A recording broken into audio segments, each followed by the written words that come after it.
ନାଇଁ ମାନେ କଣ ହଉଛୁ? ନାଇଁ ମାନେ କଣ ହଉଛୁ? ଦେଖିବୁ ଏଇଠି କଣ ଚୋରି କରି ଆଣିଛୁ? ଆରେ କଣ ଭାବୁଛୁ? ମୁଁ କିଛି ଦେଖିପାରୁନି, କିଛି ଜାଣିପାରୁନି। କହ କଣ ଚୋରି କରି ଆଣିଛୁ? ବାଡ଼େଇକି ତ ଗୋଡ଼ା ଭଗବାନ କଣ ଚୋରି କରି ଆଣିଛୁ? ତୋ ବାପା ମା ତୋତେ କଣ ଶିକ୍ଷା ଦେଇଛନ୍ତି? ଦେଖ ତୁ ଏମିତି ଗୋଟେ ପିଲା ଏ ଭିତରେ ଚୋରି କରିବା ଆରମ୍ଭ କରିଦେଲାଣି। ତୋ ବାପା ମା କଣ କହିଛନ୍ତି ସମସ୍ତେ ଘରେ ଚୋରି କରିବୁ? କିଏ ତୋ ବାପା ମା? ଆରେ କାହିଁକି ତୁ ତୋ ବାପା ମା ନା? କଣ ହେଇଛି ଆଜ୍ଞା? ଇଏ ତମ ପୁଅ ନା? ହଁ ଆଜ୍ଞା। ଇଏ ମୋ ଘରୁ ଚୋରି କରୁଛି।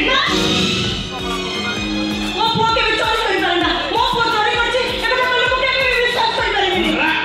ମୋ କଥା ତମେ ବିଶ୍ୱାସ ହଉନି?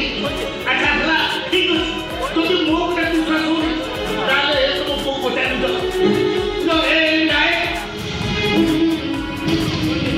ତୋ ମା କହିଲେ କଣ ତୋ ଘରୁ ଚୋରି କରି କହିଲେ?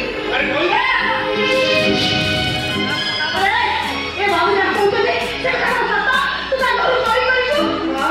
ମୁଁ ତତେ ଯାହା ପଚାରିଛି ସେଇଆ କହ। ତୁ ତାଙ୍କ ଘରୁ ଚୋରି କରିଛୁ ଏ କଥା ସତ? ହଁ ମା ସତ। ଆରେ ତୋ ଏଇଭଳି ଆଗକୁ ଚୋରି କରି ଆରମ୍ଭ କରିଦେଲୁ। ଆଗକୁ ତତେ ମାରୁକା ମାରିଦେବି। ଆରେ ବାସ୍ ଖାଉ ନା କଣ ମାରିବା ଦରକାର ନାହିଁ। ଘରକୁ ମୋ ଘରକୁ ଆସି ଚୋରି କରି ଆଣିଲେ ମୋତେ ଦେଇଦେଲେ ମୁଁ ତାକୁ ଛାଡ଼ିବି। ତାଙ୍କ ଘରୁ କଣ ଚୋରି କରି ଆଣିଛୁ ତାଙ୍କୁ ଶୀଘ୍ର ଫେରାଇ ଦେ। ତତେ କଣ ଶୁଭୁନି? ଦିଅନ୍ତୁ ବାବୁ ଦିଅନ୍ତୁ।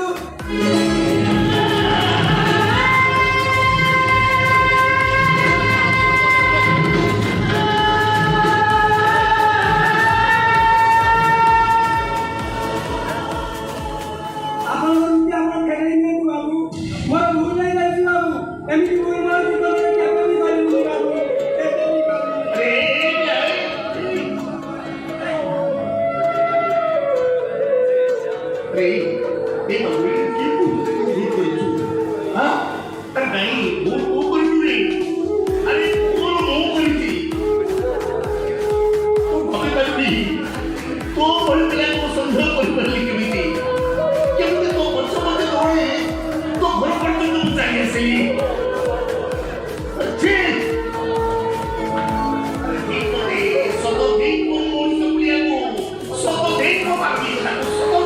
ନାଇଁ ବାବୁ,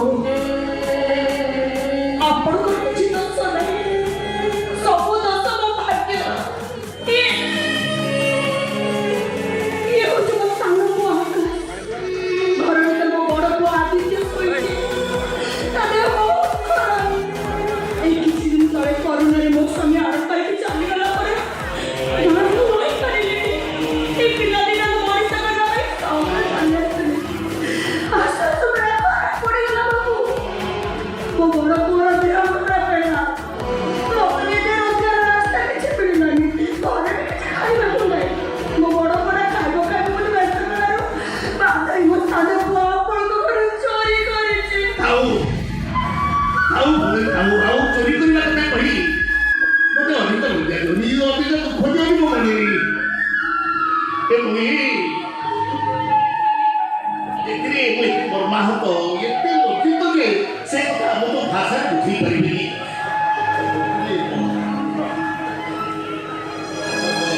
ଦେଖ ବୁଢ଼ୀ, ମୁଁ ତ ତମ ପୁଅ ପଛେ ପଛେ ଦୌଡ଼ି ଦୌଡ଼ି ତମ ଘର ପର୍ଯ୍ୟନ୍ତ ଚାଲି ଆସିବି।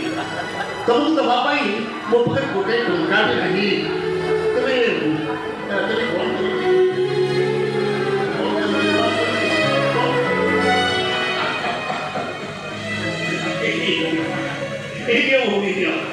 ଏ ମୁଦି ରଖ। ଇଏ ମୋ ମୁଦି ନେଇ ଆମେ କଣ କରିବୁ? ଆରେ ଦିଅ, ଏ ମୁଦି ରଖ। ଆପଣଙ୍କ ମୁଦି ନେଇ ଆପଣ ଏଠୁ ଚାଲିଯାନ୍ତୁ। ନାଇଁ ମନା କରିବି ତ ମନା କରି ମୋତେ ବହୁତ ଆଘାତ ଲାଗିବ, ବହୁତ କଷ୍ଟ ଲାଗିବ ମନରେ। ସବୁ ସମୟ ପାଇଁ ଏ ଛୋଟ ପିଲାଟା କଥା ମୋର ମନେ ପଡ଼ିବ। ସବୁବେଳେ ମୁଁ ତାର ସନ୍ତୁଳି ହେଇ ଚଳିବି। ନିଅ ନାଇଁ, ଆପଣ ଯେତେ ଯାହା କହିଲେ ବି ମୁଁ ଆପଣଙ୍କ ମୁଦି କେବେ ନେବିନି। ମୁଁ କିନ୍ତୁ ନେବି ନା। ଆକାଶ ଦିଅନ୍ତୁ ବାବୁ ଦିଅନ୍ତୁ।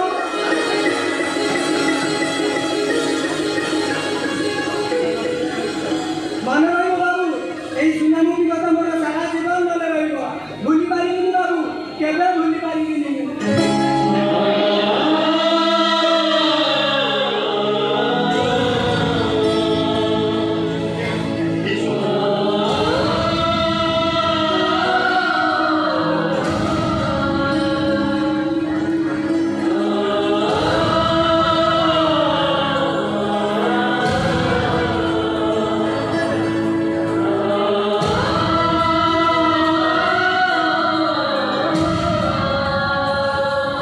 ମା ଏ ବାବୁଙ୍କର କଣ କରିବ ତାଙ୍କ ନାଁ? ମହାଦେବ ମହାପାତ୍ର। ମହାଦେବ ମହାପାତ୍ର ଆମ ପାଇଁ ସ୍ୱତନ୍ତ୍ର ଦେବଦେବ ମହାଦେବ ମା। ହଁ ରାଜା। ଠାକୁର ରୂପରେ ଜଣେ ମଣିଷ ଆମ ଘରକୁ ଆସିଥିଲେ ଆଉ ଏ ସୁନାମ